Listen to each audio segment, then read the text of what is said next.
Harga emas dah mahal. Sesuai ke saya nak beli sekarang? Harga emas dah naik. Sesuai tak saya nak beli sekarang? Terlambat ke saya nak bermula hari ini?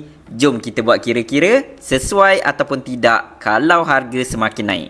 Hari ini 21 April, harga 100 gram RM51,639. Andai kata tiap-tiap bulan kita beli 100 gram dan andai kata harga emas naik tiap-tiap bulan RM55,000, RM60,000, RM65,000, RM70,000 naik tiap-tiap bulan dan kita konsisten beli emas. Jadi dalam tempoh masa 5 bulan kita dah ada 500 gram simpanan emas kita. Jumlah keseluruhan modal kita adalah sebanyak RM301,639. Inilah kelebihannya kalau kita konsisten beli emas. Di mana kita boleh puratakan harga simpanan kita. Bermakna kita boleh puratakan harga simpanan kita modal bahagi dengan 5 bulan.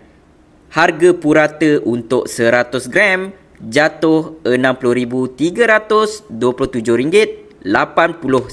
Maka kalau nak beli emas, mulakan je sekarang. Harga naik ke, harga turun ke, konsisten sahaja. Di mana kita boleh puratakan harga simpanan kita. Harga emas ni sentiasa mahal. Kita tak pernah anggap emas ini murah. Jadi konsisten saja, fokus tambah gram emas lagi dan lagi. Dan yang paling penting, fokuslah untuk simpanan tempoh masa panjang. Kepada sesiapa yang nak mulakan tabungan emas di Public Gold, boleh tekan link di bio ataupun boleh isi beg biru ataupun di mana-mana link yang saya tinggalkan. Jom bersama saya dan Public Gold, jom kita simpan emas, jom kita menabung emas. Mulakan hari ini.